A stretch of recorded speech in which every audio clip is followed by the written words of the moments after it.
Hi guys, you're welcome back to my channel. In our previous video, we take a look at problem on quadratic equation using completing the square method. Today, I'm going to be taking you through proving of quadratic formula using completing the square method to prove quadratic equation, quadratic formula.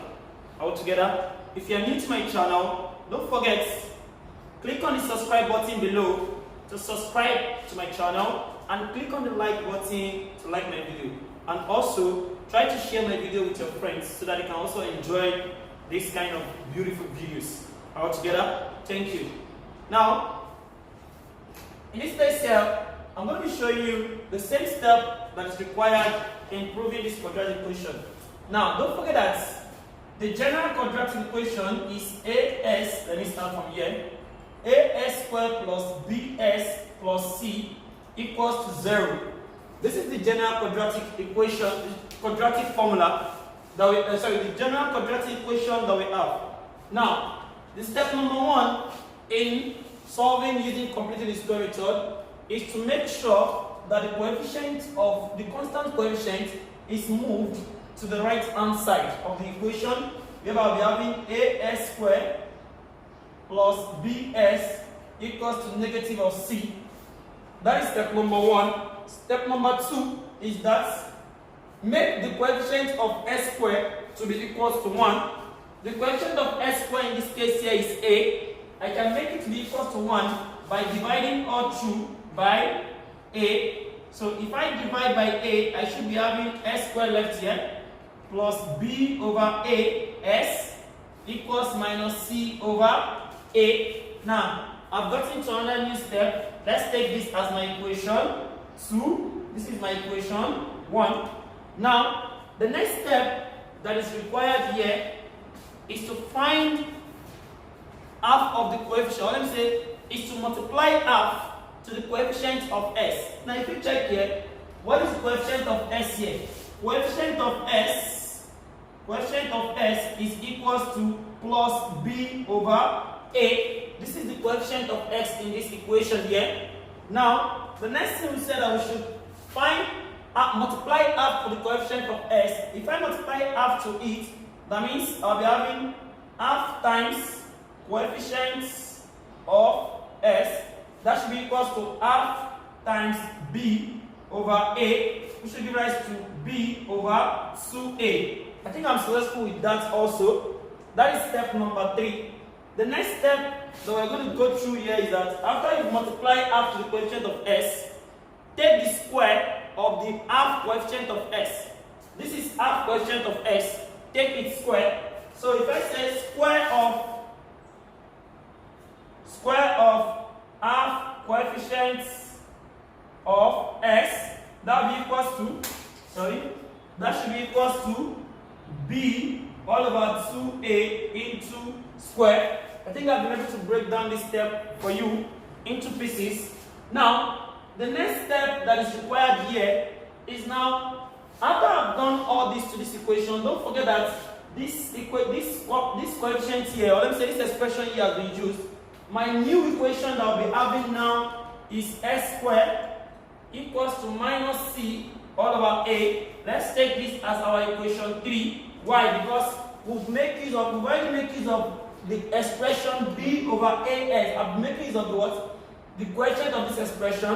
Automatically, this expression should be eliminated from the equation. Now, I'll be having this left, S squared to be equals to minus C over A. Then, that takes us to the what? Next step. What is the next step? Add the square of half coefficient of S to both sides of this equation 3. Add square of half coefficients, of S to both sides of equation 3. Now, if I have this as my equation 3, I should be having S squared plus B all over 2A into square altogether equals to minus C over A plus B all over 2A into square. I think I've done something good there. Now, the next thing here is to take a single square of this. I should be having s plus b over 2a. Everything into square, just take a single square of this. Then, I should be having this left as c over a plus, this is b squared, and this is 2a squared. Don't forget that according to law of indices, this b can be written like this, and we have this as this. 2a squared, I can expand this like this, such that this 2a squared can also be written as 2 squared and a squared according to indices. If I have two numbers and you have what? A square. The square is meant for both of them. 2 squared and a squared. Whereby 2 squared will be 4 and a squared. I think this one I'm going to have here. So I'm having this equation here. The next thing for me to do here is to find the LCM of this. What will be the LCM of this equation here? If I look for the LCM of that, I'm left with this here, s plus b over 2a into square equals to, the LCM of this should be 4a squared. 4a squared divided by 8, that should be 4a. 4a times this, that should be minus 4ac. Then 4a squared divided by this, that should be 1 plus b squared. I've gotten something good here. I can as well rewrite this equation from here. I have s plus b over 2a into square from here. I can rearrange this mathematically by bringing positive forward and negative backward. Then I'll be having b squared, this, minus 4ac all over 4a squared. Now, the next thing to do here, because I'm looking for s, I can easily make s subject of formula from here. How do I make s subject of formula? I need to eliminate everything beside x. The first thing that is beside x is square. Now, if I eliminate square, square can only be eliminated by making use of roots. Now, if I take the root of both sides, taking roots of both sides,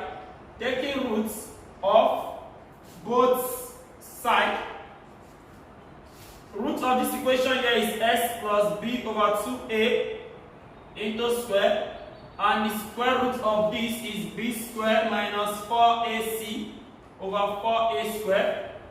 This should cancel this, and I'll be having s plus b over 2a left here, and I should be having square root of b squared minus 4ac. We use the log sword here.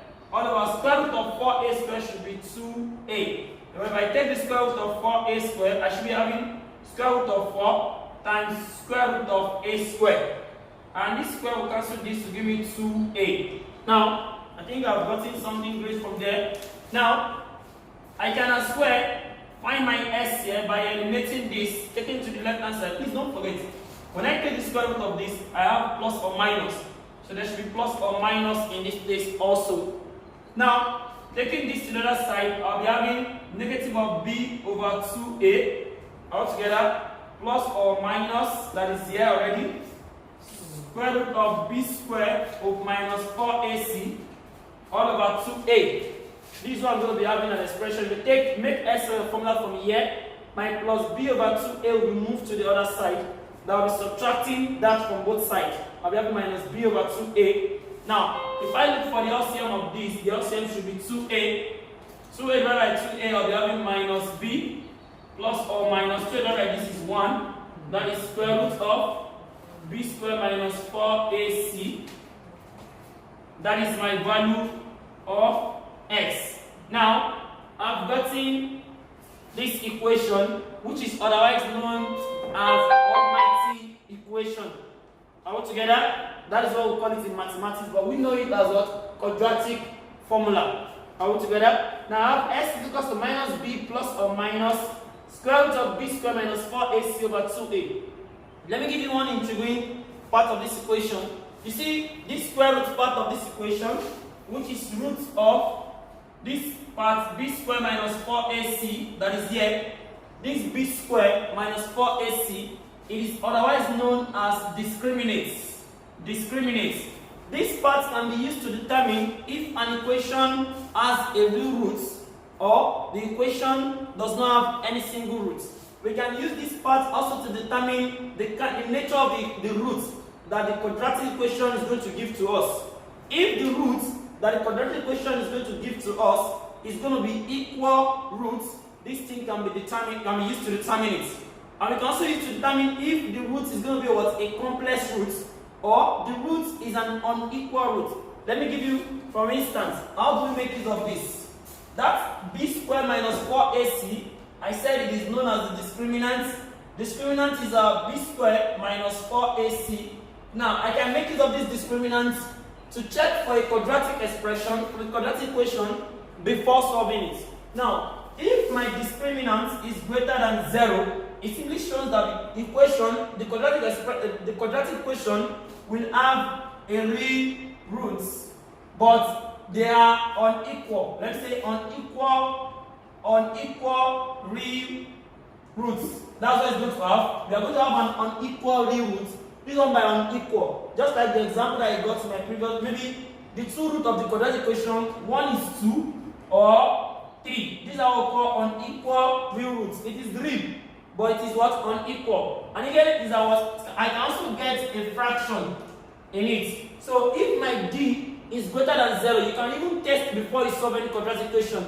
If your discriminant is greater than 0, I'll be having an unequal real root. But if my discriminant is equal to 0, I'll be having equal real roots. Real roots. Altogether, I get something now. We are going to have an equal real root. Like for example, equation of this kind, like s squared plus 4s plus 4, which is equal to 0, whereby the root of the equation will be minus 2 or minus 2. These are equal real roots. Now, the last property of using these discriminants, which is here, b squared minus 4ac in this equation here, the last property of using it is that if the discriminant that you get is less than 0, then the equation has a complex root. A complex root. Complex roots. That's what the equation will have. Now, you see the beauty of making use of quadratic formula to solve any equation. That's why we call it almighty formula, because there is no any quadratic equation that this formula will not solve. Are we together? Thanks for watching this video. Please subscribe to my channel and drop down a comment for me in the comment box below by just saying thank you or Success Arena. Please, we love this video. Please help us in doing more of this kind of videos. Thank you very much. Don't forget to share my video also. I'll be waiting for you to share. Thank you.